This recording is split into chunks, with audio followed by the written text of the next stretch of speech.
नमस्कार, साहित्य तक के बुक कैफ़े की एक दिन एक किताब में मैं जयप्रकाश पांडे आपका स्वागत करता हूँ और आज मैं बेहद अनूठी पुस्तक के साथ उपस्थित हूँ। अनूठी इस लिहाज से कि यह पुस्तक एक साधारण लड़की की असाधारण कहानी कहती है। द एवरेस्ट गर्ल नाम है पुस्तक का। ब्रजेश राजपूत इसके लेखक हैं और अनूठी यह पुस्तक इस लिहाज से है कि यह मेघा परमार, जो मध्य प्रदेश की पहली एवरेस्ट विजेता रही हैं, जिन्होंने एवरेस्ट को फतह किया था या एवरेस्ट पर परचम लहराया था, उनकी जिंदगी पर आधारित उपन्यास। ब्रजेश राजपूत जिस तरह से संवेदना, शब्द, विधा, शिल्प और भावों को इस उपन्यास में पिरोते हैं, आपके समक्ष समूचा परिदृश्य जीवंत होता है। मेघा परमार बहुत अनूठी लड़की इस लिहाज से भी हैं कि वे मध्य प्रदेश के जिस इलाके में पैदा हुई, उस इलाके में परमारों का इलाका था और वहाँ लड़कियों के स्कूल जाने की कल्पना भी नहीं की जा सकती। जिस परिवार में ये पैदा हुई वह परिवार लड़कियों की बहुतायत थी, इसलिए दादी से बाकायदा इनके पैदा होने के बाद इनके पिता और इनकी माँ को खासकर बहुत सारी बातें सुननी पड़ी। वह ऐसा समाज था जहाँ अगर कोई स्त्री गर्भवती हो जाए तो उसे गायें जहाँ रहती हैं या भैंस जहाँ रहते हैं, उस तबेले में आखिरी दिनों में रहना पड़ता था। पति और पत्नी के प्यार को किसी भी तरह से समाज के सामने, परिवार के सामने दिखाने की इजाज़त नहीं थी। इनके पिताजी जब मेघा परमार पैदा हुई तो जिस तरह से इनको देखने पहुंच गए अचानक, उसके लिए उन्हें घर के आंगन में नहाना पड़ा और सूतक लग गया। बहुत मुसीबतें झेली तब जाके सूतक छूटा। एक ऐसे परिवार की लड़की जो अपनी पढ़ाई के लिए अपने ननिहाल गई, जो 90 किलोमीटर दूर इनके गांव से था। एक ऐसा गांव जहां जाने के साधन नहीं है, बैलगाड़ी और दूसरे साधनों से यात्रा करनी पड़ती है। सीहोर जिले का मध्य प्रदेश का गांव है। अपने नाना के यहाँ गई, वहाँ पढ़ाई लिखाई करती रही स्कूल के 40 के दिनों में। किस तरह से उस समय मेघा परमार देखने में भी सुंदर हैं और सोशल मीडिया पे काफ़ी सक्रिय भी रहती हैं। उन्होंने अपने प्रदेश का नाम तो ऊंचा किया ही है, समाज सेवी गतिविधियों में भी बहुत जागरूक रहती हैं और थोड़ी बहुत उनकी राजनीतिक रुचि भी है। हर दल में उनको पसंद करने वाले लोग हैं। प्रशासनिक क्षेत्र में, सामाजिक क्षेत्र में, शिक्षा के क्षेत्र में, समाज सेवा के क्षेत्र में उनकी अपनी व्याप्ति है। लेकिन यह आज की बात है। उस ज़माने में जब ये पढ़ने गई थी तो इनके साथ कोई लड़का बदतमीजी करने की कोशिश किया तो किस तरह से अपनी उम्र से बड़े लड़के को इन्होंने दुत्कारा था, ये अभी इस उपन्यास में दर्ज है। लेकिन इस उपन्यास के जो खंड हैं वह यह बताते हैं कि कोई भी लड़की अपनी जिजीविषा से किस तरह से एवरेस्ट की ऊंचाई को लांघ सकती। यह किताब उन माता पिता के लिए है जो अपनी बेटियों के सपनों पर भरोसा करते हैं, ऐसा लेखक का कहना है। यह किताब मेघा परमार की एवरेस्ट जीत की सच्ची कहानी पर आधारित है।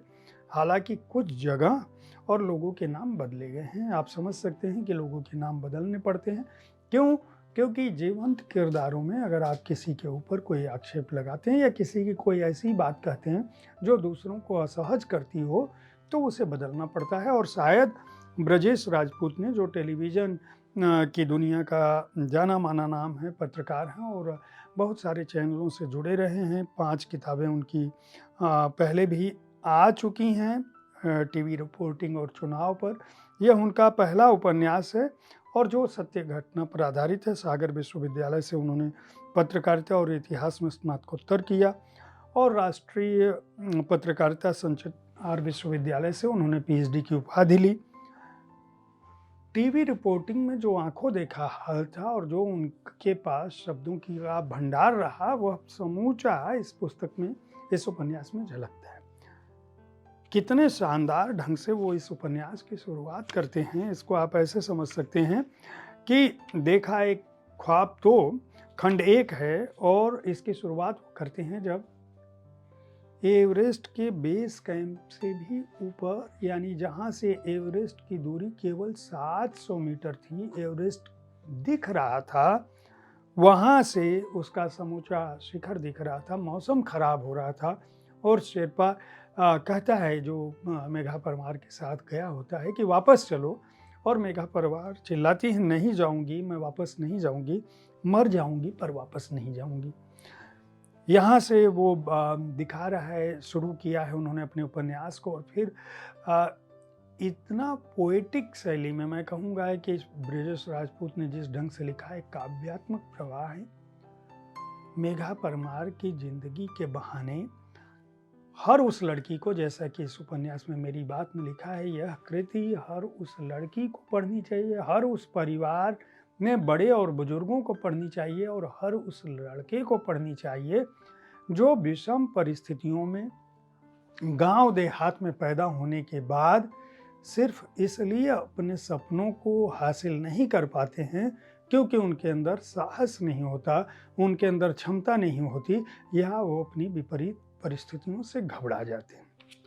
यह उपन्यास मैं वापस नहीं जाऊंगी से शुरू होता है। मेरा गांव, मेरा बचपन, गांव से कस्बे की उड़ान, वो कॉलेज के खुशनुमा दिन, एनएसएस के कैंप में किस तरह से उन्होंने अखबार पढ़ के देखा और समझा कि हमें पहाड़ चढ़ना चाहिए। वह भी एक खबर थी जब मध्य प्रदेश के 2 लोगों ने एवरेस्ट को फतह किया था और मुख्यमंत्री के साथ उनकी फोटो थी।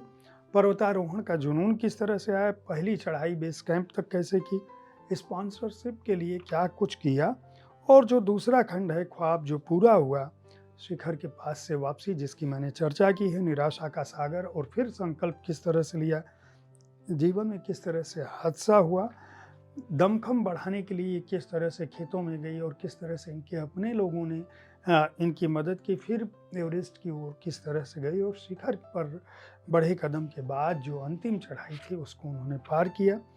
यह उपन्यास हर उस व्यक्ति को खरीदना चाहिए। मैं बार बार कह रहा हूँ, बहुत ही अच्छा लिखा है। ज्ञान चतुर्वेदी जी कहते हैं कि ब्रजेश कहन के अपने पूरे रंग में हैं, वही संवेदना, वही किस्सा गोई, वही डिटेलिंग, वही चरित्र के मन में उतर जाने की कला।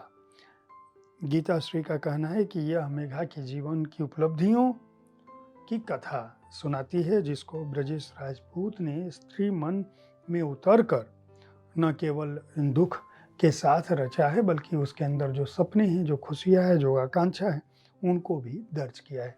इस औपन्यासिक कृति को, जो काफ़ी हद तक जीवनी का आभास देती है, मंजुल पब्लिकेशन हाउस ने प्रकाशित किया है। इसका मूल्य 350 रुपये है और पृष्ठ संख्या है 170।